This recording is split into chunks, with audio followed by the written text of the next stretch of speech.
तस्यै नमो नमः तस्यै नमः तस्यै नमः तस्यै नमो नमः। सब गाइए, दोनों हाथ उठाते हुए।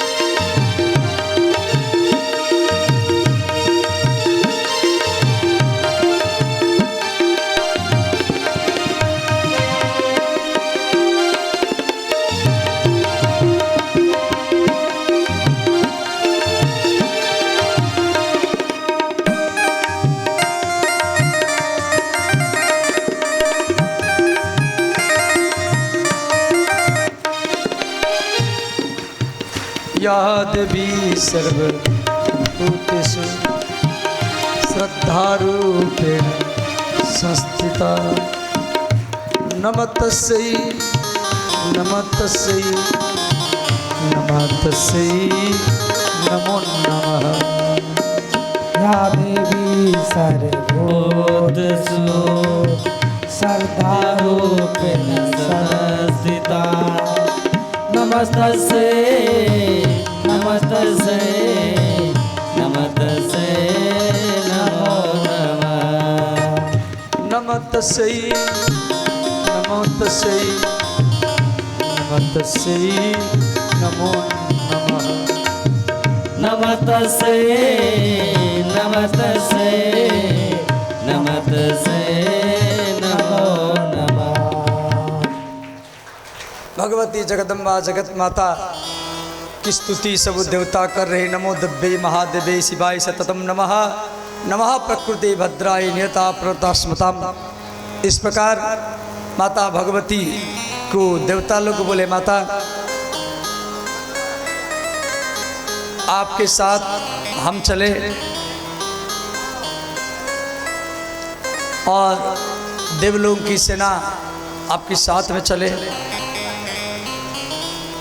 तो माता भगवती ने कहा, देवताओं आप चिंता मत करो, मेरे लिए कोई सेना का आवश्यक नहीं है। ना घोड़ा चाहिए, ना हाथी चाहिए, ना रथ चाहिए, कोई सेना मेरे साथ में नहीं जाएगा, मैं अकेला ही पर्याप्त हूँ। और आप सब आकाश मार्ग से मेरा युद्ध को दर्शन करना, मैं किस प्रकार महिषासुर को मारती हूँ। और आप आकाश मार्ग से सब ऋषि मुनि गंधर्व लोग सब आकाश मार्ग से इसका दर्शन करना। तो माता भगवती अकेली गई, वो सिंह के ऊपर सवार होकर के वो अकेली युद्ध करने के लिए गई। तो देवलोक में नंदन वन है, तो नंदन वन में वो अकेली उसी बगीचा में वो पेड़ में बैठी है। तो जो बगीचा के रक्षा करने वाले वो देखे, भाई यहाँ एक सुंदर स्त्री है और ये वन में आकर के अकेली बैठी है। तो सेवक लोग जा करके महिषासुर को बोले, महाराज ये देवलोक के नंदन वन में एक सुंदर स्त्री आकर के बैठी है, परंतु किस लिए आई है ये हमको जानकार नहीं है। तो महिषासुर ने कहा, महिषासुर ताम्र नाम का एक राक्षस को दूत बना करके भेजा, जे जाइए उस सुंदर स्त्री कौन है उनको यहाँ पर लेकर के आओ, और हमारी यदि हमारी योग्य यदि होगी तो उसको आग्रह करना मेरे साथ रहे, मेरे महल में रहे और मेरे साथ शादी करे और यहाँ स्वर्ग के महारानी बने। वहाँ जंगल में क्यों है? तो ताम्र वो वन में पहुँचा और जा कर के बोली, हे देवी, आप इतना सुंदरी हैं, इस वन में क्या कर रहे हैं? आप किसी महल में रहने लायक हैं, रत्नमय पलंग में बैठना चाहिए, यहाँ कंकड़ कांटा पत्थर, और इसमें आप क्यों बैठे हैं? हमारी राजा महिषासुर आपको महल के भीतर में बुला रहे हैं, आप वहाँ भीतर में चलिए, उनके आतिथ्य को स्वीकार कीजिए, और वो आपके साथ शादी करना भी चाहते हैं। यदि आपको प्रस्ताव मंजूर है, आप उनके पत्नी बन करके स्वर्ग की महारानी बनो। अब इस बात को सुन करके माता भगवती अट्टहास्य किया, का मूर्ख है,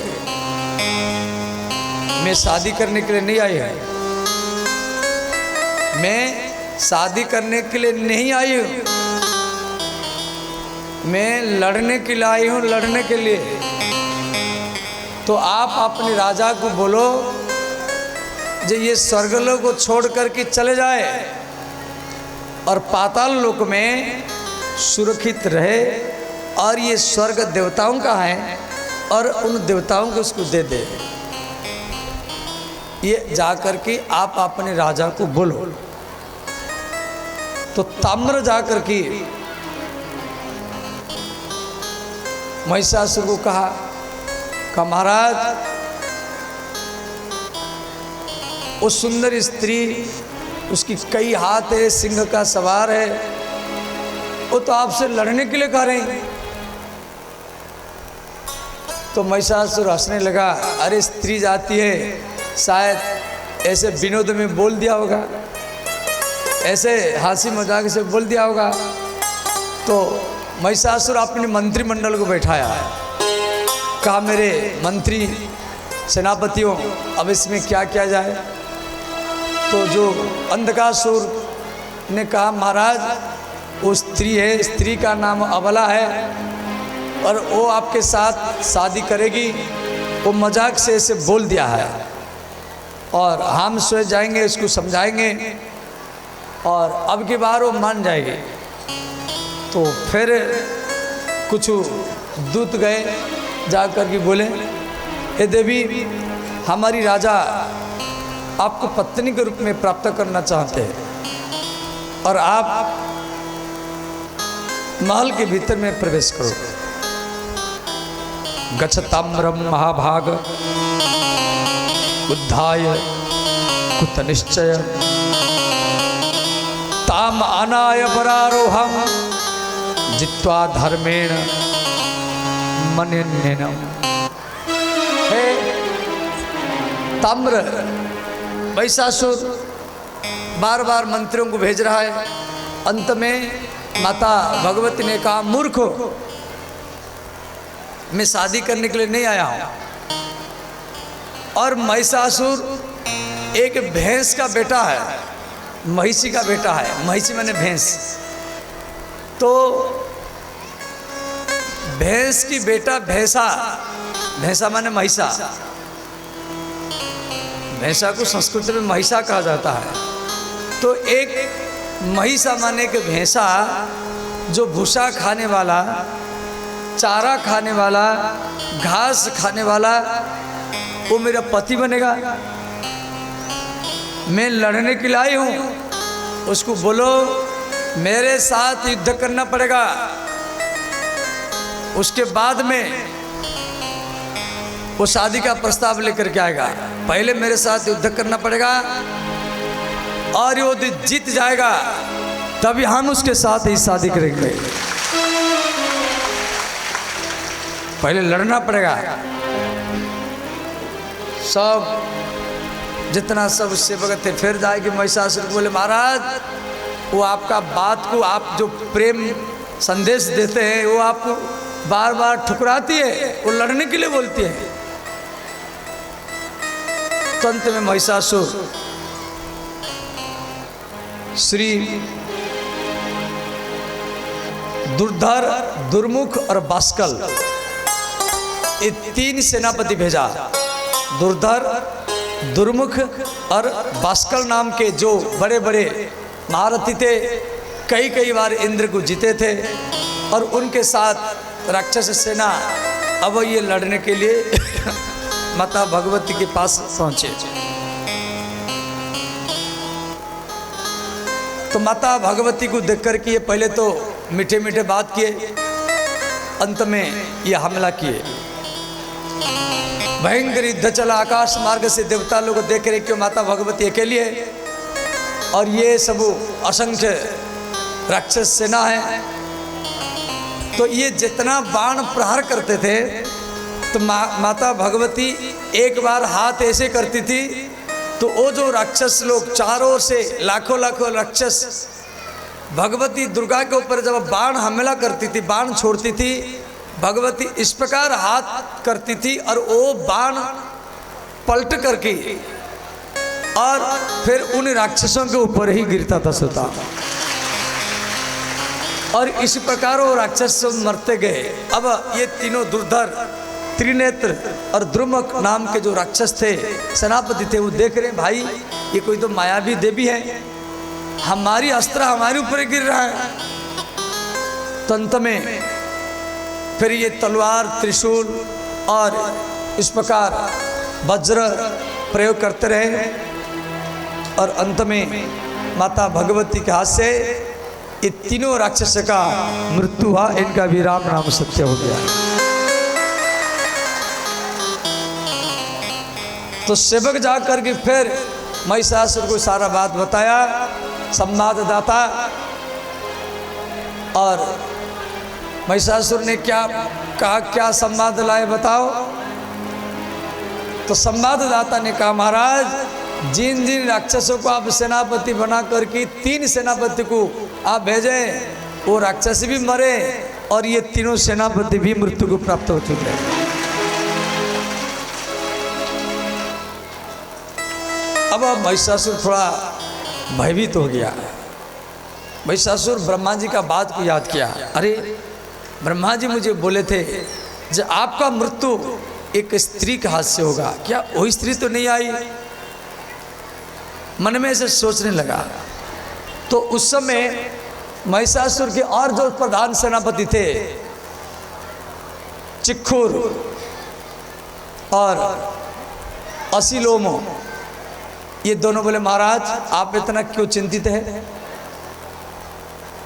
हम आपके पास में हैं, आपको चिंता करना नहीं चाहिए, उद्यम करना चाहिए, मेहनत करना चाहिए। तो असिलोम बिड़ालक्ष और ये राक्षस श्री भगवती माता दुर्गा के साथ लड़ने के लिए आए। ये भी आते आते प्रेम का याचना किए, देवी आप इतना सुंदरी हैं, आपको लड़ना अच्छा नहीं लगता है, आप अकेली हैं और कैसे लड़ेगी, आपको तो महल में रहना चाहिए, हमारी महाराज के पटरानी बनना चाहिए। माता भगवती ने कहा मूर्ख, मैं शादी करने के लिए नहीं आई, आपको मेरे साथ लड़ना पड़ेगा, या महिषासुर को बोलो वो स्वर्गलोक को छोड़ करके चले जाए, पाताल लोक में आराम से रहे और ये स्वर्गलोक देवताओं को दे दे। तो अंत में युद्ध शुरू हुआ, भयंकर युद्ध हुआ। कोई वायु अस्त्र, पर्जन्य अस्त्र से वो राक्षस लोग को प्रहार किए, माता को खंडन करती रही, और अंत में श्री भगवती ने दोनों का मस्तक काट डाला। उसके बाद में महिषासुर की जितना सब सेना थे, बड़े बड़े सेनापति थे, वो सब एक के बाद दूसरा, तीसरा, चौथा, पंचमा, ये तो बहुत लिखा हुआ इसमें। अब इस प्रकार सब मरते गए। अंत में महिषासुर मन में सोचा अब हम युद्ध करने के लिए जाएंगे। देवी भागवत में व्यास जी लिखे हैं, मानुषम देह आस्थाय संग्रामे गंतुम उद्यतः। महिषासुर मन में सोचा मानुषम देहम आस्थाय, मैं मनुष्य का रूप बना कर के जाऊंगा, मानुषम देहम आस्थाय संग्रामे गंतुमुद्यतः विचार्य मनसा चेति देवी माम प्रक्ष दुर्मुखम। मैं एक भैंसा हूँ, मेरे भैंसा रूप को देख कर के वो मुझे पसंद नहीं करेगी। महिषासुर सोच रहा है मेरे भैंसा का रूप देख कर के वो मुझे पसंद नहीं करेगी। यदि मैं एक मनुष्य का रूप बना करके जाऊंगा और प्रणय याचना करूंगा, शादी करने के लिए बार बार प्रस्ताव रखूंगा, शायद वो राजी हो जाएगी और मेरे साथ शादी कर लेगी। तो महिषासुर मनुष्य का शरीर बनाया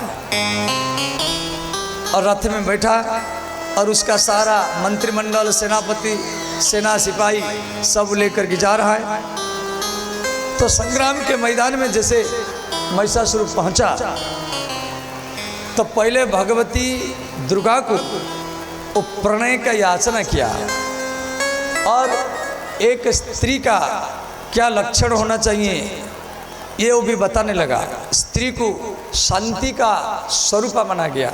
महिषासुर कह रहा है हे देवी आप तो एक अबला है, स्त्री है, स्त्री के अंदर में क्षमा गुण होता है और आप कितना भी काम करो, मान लो आप कहाँ भी बाहर गए, बाजार गए, खेत में गए, दुकान में गए या हॉस्पिटल में गए या मधेपुरा गए और थके हुए पसीना निकल रहा है और घर में आप आ गए और आपकी पत्नी मुस्कुराती हुई यदि एक गिलास पानी आपको दे देती है तो सारा थकावट समाप्त हो जाता है। इसीलिए पत्नी को शांति का स्वरूप माना गया। अब आप मान लो बाहर से आ रही थक कर की और आप आ करके अपनी पत्नी को कह रहे हैं एक गिलास पानी लाओ और आपकी पत्नी कह रही कि आपको पानी दिखाई नहीं दे रहा है, तो पत्नी का स्वरूप शांति माना गया। अब वो शांति भाव से दो चार बात भी कर देगी तो पुरुष का मन शांत हो जाता है। अब उस समय उठपटांग बात करेगी, लड़ेगी और पति बाहर से आया है, पति और पत्नी एक दूसरे के पूरक है। पति स्त्री के बिना आधा और स्त्री पति के बिना आधा।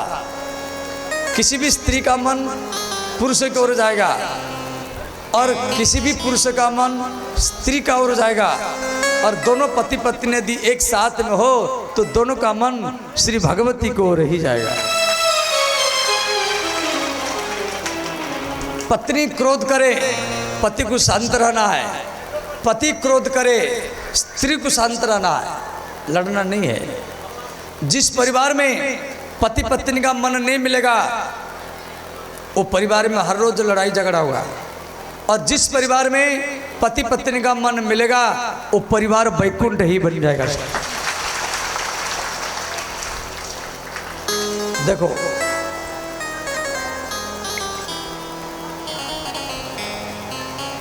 कोई भी स्त्री है, नवरात्र में किसी भी स्त्री को, बहन को, बेटी को, माँ को वही भगवती जगदम्बा जगत माता जो विष्णु के पास में महालक्ष्मी के रूप में रहती हैं, शिव जी के पास में महाकाली के रूप में, ब्रह्मा के पास में ब्रह्माणी के रूप में, इंद्र के पास में इंद्राणी के रूप में, पांडवों के पास में द्रौपदी के रूप में, राम के पास सीता के रूप में, कृष्ण के पास राधा के रूप में, द्वारिका में रुक्मिणी के रूप में और आपके गांव में धुमावती ज्वालामुख के रूप में, दुर्गा के रूप में और हर घर घर में बहन बेटी माँ और पत्नी के रूप में रहती है। तो महाअष्टमी के दिन किसी भी स्त्री को एक आप नया कपड़ा दे दो वो भगवती दुर्गा का ही पूजा माना जाएगा। आप किसी भी स्त्री को एक कपड़ा दे दो वही कपड़ा माता भगवती स्वीकार कर लेगी। पति पत्नी में प्रेम होना चाहिए। यत्र नार्य पूज्यन्ते, जिस परिवार में स्त्रियों के केस पकड़ करके, हाथ को पकड़ करके यदि कोई उनको पीड़ता है, हाथ से, डंडा से, लात से उनको यातना देता है, कष्ट देता है, इज्जत को लूटता है, उसी परिवार में गरीबी आती है, दरिद्रता आती है और जिस परिवार में स्त्रियों को कपड़ा दे करके प्रसन्न किया जाता है, सुसज्जित किया जाता है, इज्जत दिया जाता है, और वही उसी परिवार में लक्ष्मी आकर के वास करते सुधा। हम अपने परिवार को वैकुंठ बनाए। परिवार में 3 भाई हैं, सबके 2-2 बच्चे हैं। अपने परिवार को वैकुंठ कैसे बनाएंगे? अपना जैसे कोई लड्डू लाते हैं, केला लाते हैं, तो अपने बच्चों को पहले लड्डू नहीं देना है, पहले भाई के बच्चों को दो, बहन के बच्चों को दो, उसके बाद में अपने बच्चों को दो। कभी कोई कपड़ा लाते हैं तो अपनी स्त्री को पहले नहीं देना है, पहले भाई के स्त्री को दो, बहन को दो, उसके बाद में अपनी स्त्री को दो। यदि आप पहले अपनी स्त्री को देंगे और बाद में भाई के स्त्री को या बहन को देंगे, कितना भी अच्छा कपड़ा दो, कितना भी अच्छा कपड़ा दो, वो मन में संशय करेगी, ये जो अच्छा कपड़ा है अपनी पत्नी को दे दिया है और जो रह गया है वह हमको ला करके दिया है। हम अपने परिवार को कैसे वैकुंठ बनाए? पड़ोसी का भैंस, भैंसा, बकरा, बकरी खुल करके आ गया, उसको डंडा से नहीं भगाना है, लड़ाई छिड़ जाएगा। देखो, पड़ोसी से लड़ना नहीं है, मन मिलाए के रखना है। दुख में सुख में पड़ोसी साथ देगा। मित्र बदल सकता है, सखी सखा बदल सकते हैं, परंतु पड़ोसी नहीं बदलेगा, पड़ोसी नहीं बदलेगा। इसीलिए पड़ोसी से मन मिलाए के रखना है और सुख में दुख में वही साथ देगा। पड़ोसी का भैंस, बकरा, बकरी खुल करके आ गया, आप उसको लेके बांध दो या उसको बोलो वो ले जाएगा, परंतु आप भगा देंगे फिर लड़ाई छिड़ जाएगा, फिर बोला वाली बंद हो जाएगा। घर में सास बहू है, सास के अंदर में सोच होना चाहिए, इसी घर के अब मैं बूढ़ी हो गई, आगे मर जाऊंगी, अब मेरे पुत्र वधू घर की मालकिन बनेगी। कोई भी बूढ़ी माता अपनी बेटी को जितना प्रेम करती है, उस इतना प्रेम अपनी पुतोहू को करना ही चाहिए। सीता, आप अपनी बेटी को जो भी दो, कपड़ा दो, रुपया दो, लड्डू दो, तो अपनी पुतोहू के हाथ से दो, पुतोहू से छुपा करके मत दो। यदि पुतोहू से, पुत्र वधू से छुपा छुपा करके आप अपनी बेटी को देंगे, आज आप बूढ़ी हैं, कल मर जाएंगे। आपके मरने के बाद में आपका पुतोहू आपके बेटी को नहीं देगी। यदि जीते जीते आप अपनी पुतोहू के हाथ से अपनी बेटी को कपड़ा, रुपया, मिठाई का डिब्बा देने की आदत डालेंगे और आपके मरने के बाद में आपका पुतोहू आपके बेटी को देती रहेगी। सुता, हम अपने परिवार को कैसे वैकुंठ बनाए? यहाँ पर ये महिषासुर और देवी के भीतर में यहाँ कई अध्याय केवल यही घर की चर्चा चला। प्रणय का याचना, एक घर को कैसे वैकुंठ बना जाए, और परिवार में अपना गलती ढूंढना है, दूसरे का नहीं। दूसरे का गलती ढूंढेंगे, मन में अशांति आएगा, टेंशन आएगा, और अपना गलती ढूंढेंगे तो मन में शांति ही पैदा होगा। अपना गलती ढूंढना यही सबसे बड़ा व्रत है। अपना गलती ढूंढना वही सबसे बड़ा यज्ञ है। अपना गलती ढूंढना यही सबसे बड़ा पूजा है। देखो, ध्यान देना, आप मंदिर में जाकर के या देवी सर्वभूतेषु मातृरूपिणं संस्थिता नमस्तस्यै नमस्तस्यै नमस्तस्यै नमो नमः, ये स्तुति आप करते हैं। ये स्तुति में माता भगवती इतना जल्दी प्रसन्न नहीं होगी। स्तुति करते करते आप बूढ़े हो जाएंगे, मर जाएंगे, तो भी माता भगवती नहीं मिलने वाली। आप भगवती को जल्दी प्राप्त करना है, आप मंदिर में जाकर के मूर्ति के सामने जाकर के, दुर्गा माता की मूर्ति के पास जाकर के, धुमावती या ज्वालामुख के पास जाकर के सिर्फ अपना गलती बोलते जाओ, हे माता मैं लोभी हूँ, मैं दुष्ट हूँ, मैं मदिरा पीता हूँ, मैं कामी हूँ, और इस प्रकार अपनी गलती में लड़ता हूँ, बात बात में घर में लड़ जाता हूँ। हे माता भले मैं कैसा भी हूँ, मैं भला हूँ या बुरा हूँ, मैं आपकी हूँ। इस प्रकार आप मन में जब बोलने लगेंगे तो माता भगवती आपके ऊपर जल्दी ही प्रसन्न हो जाएगी सदा। मैं कई बार भी आपको बोला हूँ, सूरदास ने भी लिखा, मौसम कौन कुटिल खल कामी। नारद जी बोले, ये तुलसीदास जी, वंचक भगत कही राम के, काम कहो क्रोध काम के, तिनिमा प्रथम जग रेख जग मोरी। तुलसीदास जी स्वयं रामचरितमानस में लिखे हैं, जे दुनिया में जितना ठग है उन ठग में मैं पहला नंबर हूँ। तिनिमा प्रथम रेख जग मोरी।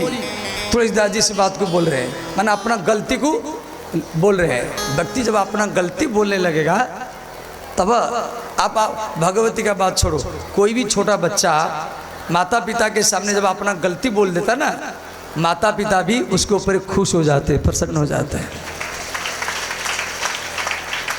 तो इस प्रकार श्री एक परिवार का धर्म क्या है, और यहाँ पर श्री महिषासुर और माता भगवती के सामने वार्तालाप चलता रहा। अंतिम में माता भगवती ने कहा, मूर्ख मैं आपसे शादी करने के लिए नहीं आई है। यदा यदा ही साधूनां दुखम भवति दानवः तदा तेषां चख्यार्थ देहम संधराय म्यहम्। महिषासुर जब साधु संत और देवता के ऊपर संकट पड़ता है, मैं स्वयं भगवान विष्णु को भेजता हूँ, राम के रूप में, कृष्ण के रूप में, परंतु आज तुझे मारने के लिए मैं स्वयं आई हूँ। जब आप देवताओं को सताया है, आपके कारण ये सारा धर्म कर्म भजन ध्यान सब संसार से लुप्त हो चुका है। अब मैं आपके साथ लड़ने के लिए आया हूं।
सब गाइए, दोनों हाथ उठा कर ही गाइए, हर हर महादेव।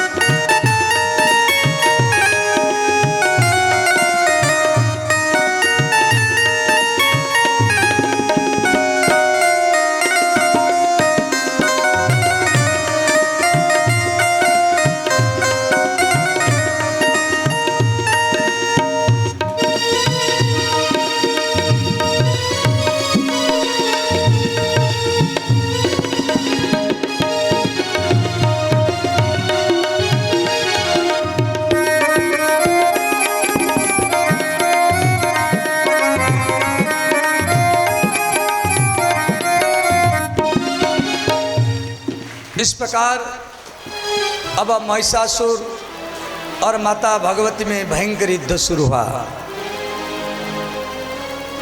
तो महिषासुर ने क्या किया, पहले सिंह का रूप बनाया। ध्यान देना, अभी तक वो मनुष्य का रूप बना करके भगवती दुर्गा के साथ बातचीत कर रहा था।